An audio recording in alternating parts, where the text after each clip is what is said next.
నమస్కారం మేడం. నమస్తే మ్యామ్, రీసెంట్గానే మనం చూసాం ఒక అమ్మాయి వల్ల ఇద్దరు ప్రాణాలు ఆల్మోస్ట్ లైఫ్ ఎండ్ అయిపోయిందనే చెప్పాలి మేడం. అసలు ఇద్దరు ఫ్రెండ్సే, కానీ చంపాలన్నంత ఒక దానికేమో వెళ్ళిపోయారు ఒకడు. ఆ అమ్మాయి కూడా ఎంతవరకు ఏం చెప్పిందన్నది మనకి సరిగ్గా తెలియదు.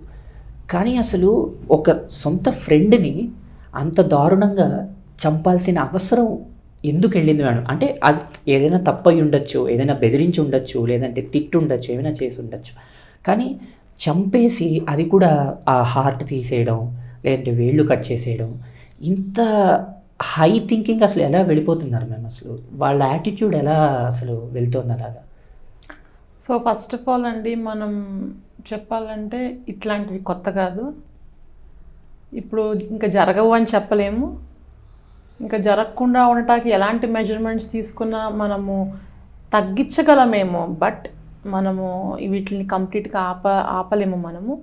అండ్ ఎలాంటి మెజర్మెంట్స్ తీసుకోవాలంటే ఇది ఒక సోషల్గా సొసైటీలో ఏజ్తో సంబంధం లేకుండా, వీళ్ళు టీనేజ్ 20s ఉన్నా, బట్ ఇలాంటివి మనము 30s కూడా చూసాం, ఎర్లీ లేట్ 20s కూడా చూసాం. మనం ఢిల్లీలో మనము చూసాం కదండి. అతను కూడా తను నమ్మి వచ్చిన అమ్మాయిని వాడు అలాగే చేశాడు. సో మనం ఇట్లాంటివి చూసుకుంటే ఇది కొత్త ఏం కాదు. సో ఓన్లీ మన మీడియా ప్రభావం వల్లనే ఇలా జరుగుతుంది అని చెప్పలేం. But it can be one of the ఒక చిన్న ఇన్స్పిరేషన్గా అనిపించవచ్చు తప్ప, బట్ మీడియా వల్ల లేకపోతే మూవీస్లో చూపించడం వల్లనే ఇలాగా అని మనం చెప్పలేం. అండ్ మనం పర్టికులర్గా ఈ కేసు గురించే మాట్లాడుకుంటే మనం చాలా పాయింట్స్ మనము మాట్లాడుకోవాలి. ఫస్ట్ ఈమె అబ్బాయి, ఫస్ట్ అతని పేరు ఎలా ఉంది, చంపిన పేరు హరి, చంపిన అతనేమో హరిహర కృష్ణ. సో ఇతను ఆ అబ్బాయి ఇద్దరు ఫ్రెండ్స్, 1 and 2 ఫ్రెండ్స్. ఈ అమ్మాయి ఫస్ట్ అబ్బాయిని ఇష్టపడింది అండ్ దేవర్ ఆన్ ట్రాక్. ఆ విషయం ఇతనికి తెలుసు. అప్పుడు కూడా వీళ్ళిద్దరు ఫ్రెండ్సే ఉన్నారు. మనం ఫస్ట్కి నోట్ చేసుకోవాల్సిన పాయింట్, ఫ్రెండ్సే. ఈ అమ్మాయి ఈ ఫస్ట్ అబ్బాయిని లవ్ చేస్తున్నప్పుడు కూడా ఈ సెకండ్ అండ్ ఫస్ట్ అబ్బాయి ఇద్దరు ఫ్రెండ్స్ లానే ఉన్నారు. ఒక పాయింట్ ఆఫ్ టైంలో వీళ్ళిద్దరూ బ్రేకప్ అయ్యారు. ఎందుకు బ్రేకప్ అయ్యారు ఏంటి అని ఆ అమ్మాయికి తెలియాలి. అయ్యాక తర్వాత ఈ అమ్మాయి ఈ సెకండ్ అబ్బాయితో ప్యాచప్ అయింది. ప్యాచప్ అయ్యాక ఆబ్వియస్లీ ఫస్ట్ అబ్బాయికి ఒక ఇంతకాలం నాతో ఉంది, ఇంతకాలం నా మనిషి అనుకున్నాను, లేకపోతే నేను తనతో ఇట్లా జర్నీ చేశాను, నా క్లోజ్ ఫ్రెండ్ అయి ఉన్న ఇతనుతో ఇప్పుడు ప్యాచప్ అయింది అనే ఉక్రోషంతో అతనిలో ఎలాంటి చేంజెస్ వచ్చాయో మనకు తెలియదు. ఫ్రెండ్స్ అయినా పేరెంట్స్ అయినా వాళ్ళు ఎంతవరకు చూడగలరు, కొంతవరకే చూడగలరు. బట్ అతను ఇంటర్నల్గా ఎంత ఫీల్ అవుతున్నాడు, లేకపోతే అతనిలో ఎలాంటి చేంజెస్ వస్తున్నాయి, అతను క్రూయల్గా ఆలోచిస్తున్నాడా, లేకపోతే ఈ అమ్మాయిని ఏమైనా హెరాస్ చేయాలనో, లేకపోతే క్వశ్చన్ చేయాలనో, నిలదీయాలనో, లేకపోతే వాళ్ళ ఫ్రెండ్ని నిలదీయాలనో, నాకు ఎలా చేయగలరు ఇలాగా అని చెప్పి. ఇన్ కేస్ ఈ అమ్మాయి కనుక అతనితోనే బ్రేకప్ చెప్పేసి ఇంకెవరితోనూ ప్యాచప్ అవ్వకుండా ఉండుంటే స్టోరీ వేరేలా ఉండేది, ఫర్ ఎగ్జాంపుల్. కానీ ఇక్కడ ఏమైంది, వెళ్ళి తన ఫ్రెండ్ని మళ్ళీ ప్యాచప్ అవడంతో ఇక్కడ అతని నుంచి ఏమైనా వచ్చి ఉండొచ్చు. ఈ అమ్మాయి అదంతా టాలరేట్ చేయలేక ఈ అబ్బాయి సెకండ్ అబ్బాయి కన్వే చేసి ఉండొచ్చు. ఇది కొంతకాలం నుంచి జరుగుతూ ఉండి, సో ముగ్గురు బ్రెయిన్స్లో ఏదో ఒక డిఫరెంట్, ఈ లవ్ అనే కాన్సెప్ట్ నుంచి ఒక ఉక్రోషము, వీటి నుంచి ఒక చిన్న ఏం చెయ్యాలి వీళ్ళని, ఎలా చెయ్యాలి వీళ్ళని, ఎలాగా నేను మోసపోయానా అనే ఒక ఈగోయిస్టిక్ నుంచి కూడా పుట్టుండే అవకాశం ఉంది. ఈ 2 అనే అబ్బాయి ఎవరైతే చంపేశాడో అతనికి నవీన్ చనిపోయాడు. ఇప్పుడు ఈ హరి అనే అతనికి ఎందుకు, ఇప్పుడు నా గర్ల్ ఫ్రెండ్ కదా, ఇప్పుడు నా గర్ల్ ఫ్రెండ్ ఎందుకు ఇబ్బంది పడాలి, తన కోసం ఏదో ఒకటి చెయ్యాలి అని ఉండొచ్చు.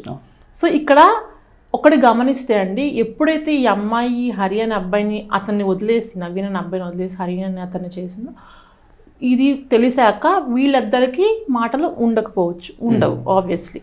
ఫస్ట్ నవీన్ అనే అబ్బాయికి హరి అనే అబ్బాయి. సో వీళ్ళిద్దరి మధ్య బ్రిడ్జ్లో ఉంది ఎవరు ఆ టైంలో, ఈ అమ్మాయి. So story in and out మొత్తం ఆ అమ్మాయికి తెలిసి ఉంటుంది, ఎందుకు ఏంటి ఎట్లా కానీ. సో చంపేయటం ఇతను చేసిన 100% తప్పు. అతను ఇంకేదైనా చేసి ఉండొచ్చు. 20 years అంటే ఇప్పుడు ఏమి ప్రయారిటీగా తీసుకుని అతను చేశాడు. అంటే అతనికి లైఫ్ మొత్తం అమ్మాయి కనిపించింది, ప్రపంచం మొత్తం అమ్మాయిలాగా అయిపోయింది. లేకపోతే అన్నిటినీ పక్కకు పెట్టి అతను అంత ముందుకెళ్ళాల్సిన అవసరం ఏంటో నాకు అర్థం కావట్లేదు. అంటే అతని థింకింగ్ అదే అయిపోయింది, ఇంక ఈ అమ్మాయి నా వరల్డ్, ఈ అమ్మాయి నా ప్రపంచం, ఈ అమ్మాయి దేనికో ఇబ్బంది పడుతుంది, ఈ అమ్మాయి కోసం నేను చెయ్యాలి. లేకపోతే వీడి ఫ్రెండ్ని వీడెందుకు చంపాలనుకుంటాడు? సరే కర్మగాలి ఈ అమ్మాయి వచ్చి మిమ్మల్ని లవ్ చేసింది, సో మీరిద్దరూ దూరంగా ఉన్నారు, ఆబ్వియస్లీ మీకు మాటలు ఉండవు, మీరు శత్రువులా ఉంటారు. బట్ చంపేసి అంత శత్రుత్వం రాదు కదా. అసలు ఆలోచిస్తే ఫస్ట్ అబ్బాయికి కదా రావాలి కోపం, నవ్విన అబ్బాయికి రావాలి, అతను చెయ్యాలి ఇది. సో అతను అలా చేయట్లేదు.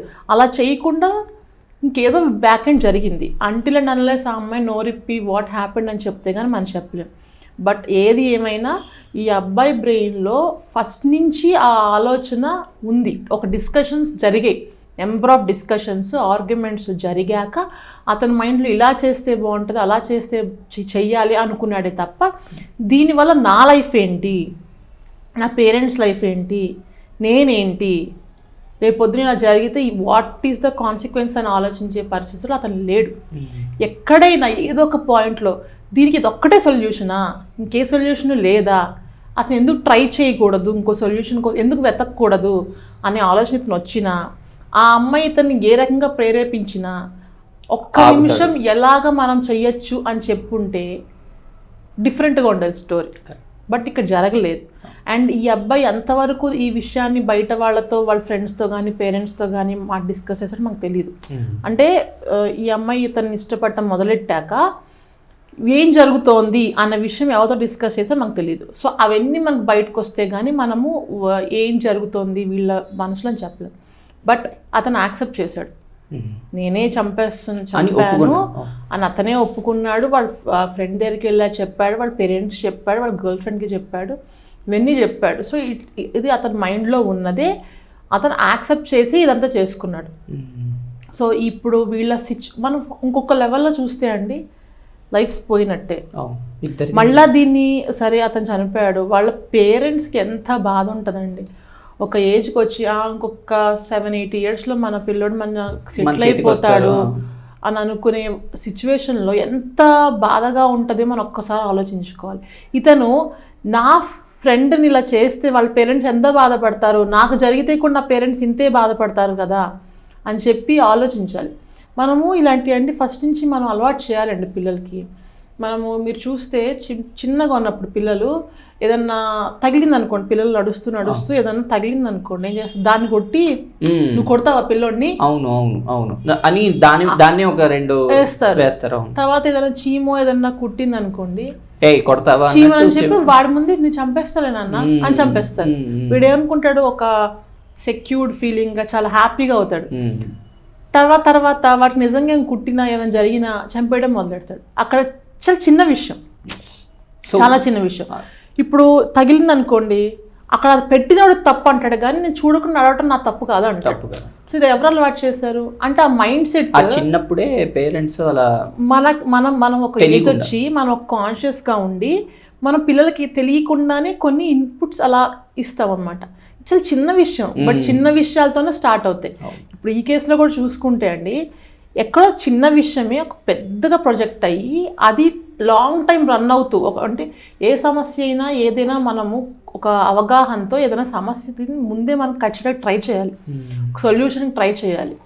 అది కనుక ప్రొసీడ్ అయిపోయి ప్రొలాంగ్ అయిపోయింది అనుకోండి, దానికి సొల్యూషన్ ఇవ్వలేక అల్టిమేట్ సొల్యూషన్స్ ఇలాంటివి అనుకుంటారు. సో ఎర్లీగా నిజంగా ఏమైనా సమస్య ఉంటే దాన్ని ఎలా సార్ట్అవుట్ చేయాలని ఎర్లీగా ఆలోచించుంటే వీళ్ళు బాగుండేదే నా ఉద్దేశం. బట్ అయిపోయింది. బట్ దీన్ని మనము పేరెంట్స్ మనం పేపర్లో చదివి ఇలా వీడియోస్ చూసి కాసేపు మాట్లాడుకుని అని వదిలేయటం కాకుండా ఇట్లాంటివి మన చుట్టూ జరుగుతున్నాయా, మన పిల్లల్లో ఏమన్నా ఇలా ఉన్నాయా అని కొంచెం అలర్ట్ చేసే సిచ్యువేషన్గా మనం చూడాలి. ఇప్పుడు ఎందుకంటే అండి మన దాకా వస్తే తప్ప మనం యాక్సెప్ట్ చేయాలి ఒకటి. ఇంకోటి మీరు గమనించుకోండి అన్నాం అనుకోండి, మాకెందుకు వస్తాయండి ఇట్లాగా అంటారు. సో అది కాదండి, వాళ్ళ ఫాదర్ మాత్రం అనుకున్నారా ఇట్లా జరుగుతుంది, ఇలా మా ఓడి బ్రెయిన్లో ఇలా జరుగుతోంది అని చెప్పి. సో మనిషి మొత్తంలో ద డిఫికల్ట్ అండ్ చాలా హారబుల్ డేంజరస్ ఏదన్నా ఉందంటే ఐటమ్ అది బ్రెయిన్. దానిలో ఏం జరుగుతోంది, ఏమేమి డిఫరెన్స్ వస్తున్నాయి, దానివల్ల ఎలాంటి ప్రపంచానికి వస్తుంది అన్నది మాకు తెలియదు. ఏ మంచి అయినా చెడైనా క్రూయల్ అయినా లేకపోతే ప్రపంచాన్ని మార్చే ఆలోచన అయినా ఏదైనా చిన్నగా బ్రెయిన్లోనే పుడుతుంది. సో ఆ బ్రెయిన్ ఎవరు ట్రేస్ చేయగలరు? వాళ్ళని వాళ్ళు తప్ప. కొంతవరకు పేరెంట్స్ అబ్జర్వ్ చేయగలరు. సో అబ్జర్వ్ చేసి వాళ్ళతో ఒక కాంటాక్ట్ని మెయింటైన్ చేస్తూ ఎవ్రీథింగ్ షేర్ చేసుకోగలిగే అంత స్పేస్ అయితే ఖచ్చితంగా నేను చాలా ఇంటర్వ్యూస్ చెప్తున్నానండి.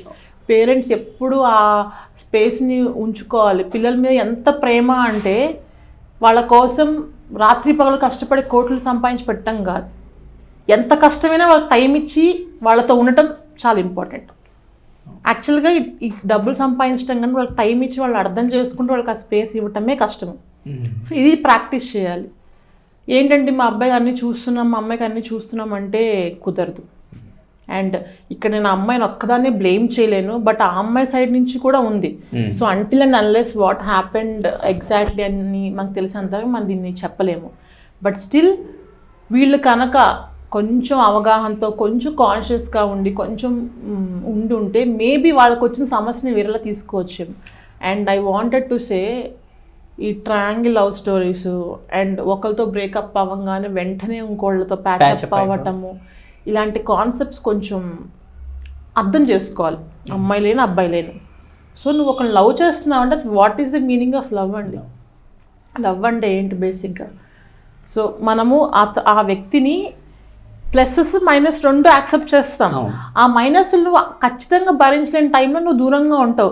బట్ నువ్వు స్టార్టింగే వాడు బాగున్నాడనో వాడు లేకపోతే ఇంకేదో చేస్తాడని చెప్పు, నాకు అది చేస్తాడు ఇది చేస్తాడని చెప్పు, నువ్వు ఎలాగా అవి కొన్ని ఫ్యాక్టర్స్ని బేస్ చేసుకుని దానికి లవ్ అని ఒక పేరు పెట్టేసి ఒక డిస్టెన్స్ వరకు వెళ్ళి తర్వాత నా వల్ల కాదని బ్రేకప్ అయిపోయి ఆ బ్రేకప్లోనే ఉన్న ఇంకా బయటికి ఉండకుండానే ఇంకో రిలేషన్లోకి వెళ్ళి మనము దాంట్లో మళ్ళీ సమస్యలు వచ్చి లేకపోతే ముందు అతనితో మళ్ళీ సమస్యలు వచ్చి, సో ఇవన్నీ ఎందుకండి అంటే ఎక్కువ రిలేషన్స్ ఉన్నాక ఎక్కువ తలనొప్పులు వస్తాయి. అది అబ్జర్వ్ చేసినంత తెలుస్తుంది. పక్కనే ఇలా జరుగుతూ ఉంటే తలనొప్పులే వస్తాయి, ఎక్కువ సమస్యలే వస్తాయి. సో అలా కాకుండా సరే నాకు ఒక బ్రేకప్ అయింది, నేను ఏం నేర్చుకున్నాను ఈ బ్రేకప్ నుంచి? అసలు ఎందుకు? సో నువ్వు నెక్స్ట్ ఇంకో రిలేషన్లోకి నువ్వు వెళ్తున్నప్పుడు దీని నుంచి నీకు ఒక మెచ్యూర్డ్ లెవెల్కి వెళ్ళాలి. ఒక బ్రేకప్లే రాకూడదు అని నేను అన్ను. వచ్చినప్పుడు దాని నుంచి నువ్వు ఏం నేర్చుకున్నావు, ఒక స్టెప్ ఏం మెచ్యూర్డ్ లెవెల్కి వెళ్ళావు, ఈ మెచ్యూరిటీని బట్టి నువ్వు వెయిట్ చేయడం నేర్చుకుంటారు. ఇక నువ్వు వెయిట్ చేయకపోవటం వల్లనే కదా, అర్థం చేసుకోకుండా నీకు ఏదో దొరుకుతుందని చెప్పి నువ్వు ఒక ఇల్యూజన్ వెళ్ళబట్టే కదా ఇక్కడ నువ్వు లవ్ అనే పేరుతో ఇక్కడ నువ్వు ఒక రిలేషన్షిప్ని బిల్డ్ చేసుకున్నావు.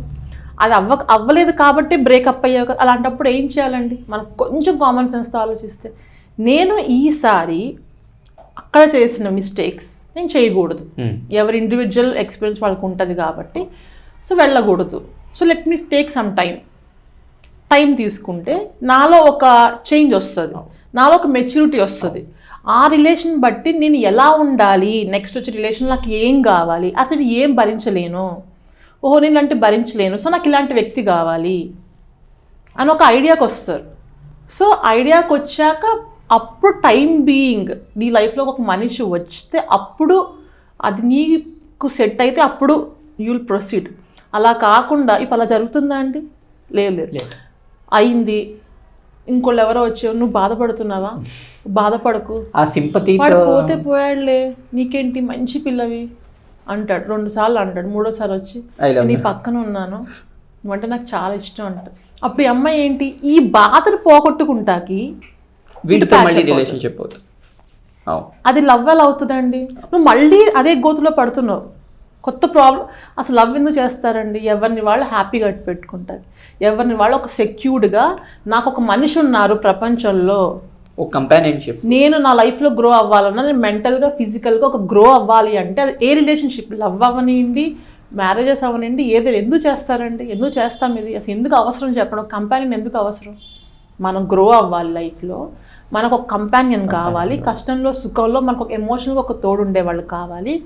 సో మన లైఫ్లో మనం ఒకవేళ ఇన్ కేస్ ఇప్పుడు మీరు గమనిస్తే వైఫ్ కనుక బాగా అరుస్తుంది అనుకోండి, హస్బెండ్ కొంచెం ఆగమ్మా అని చెప్తారు.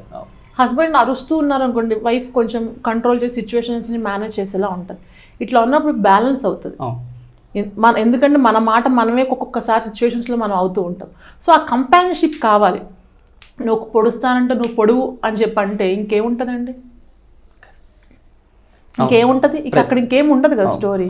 సో దీన్ని ఎట్లా సార్ట్ అవుట్ చేసుకోవాలి, ఈ మన సిచ్యువేషన్ బట్టి చూడాల్సింది ఏంటంటే అండి, పిల్లలకి ఎడ్యుకేషన్తో పాటు వాల్యూస్, అంటే లైక్ మోరల్ వాల్యూస్ అని చెప్పను, లైఫ్ని వాళ్ళ లైఫ్ని ఎలా లీడ్ చేసుకోవాలి, ఈ లవ్ అనే కాన్సెప్ట్ని ఎలా అర్థం చేసుకోవాలి, ఎలాంటి సమస్యలు వస్తే లైఫ్ని డిస్టర్బ్ చేసుకోకుండా వాటిని ఎలా మేనేజ్ చేసుకోవాలి, ఇవన్నీ కూడా చాలా ఇంపార్టెంట్ అని మీకు అనిపించట్లా? ఎంత ఇంపార్టెంట్ చెప్పండి, ఇది చాలా ఇంపార్టెంట్.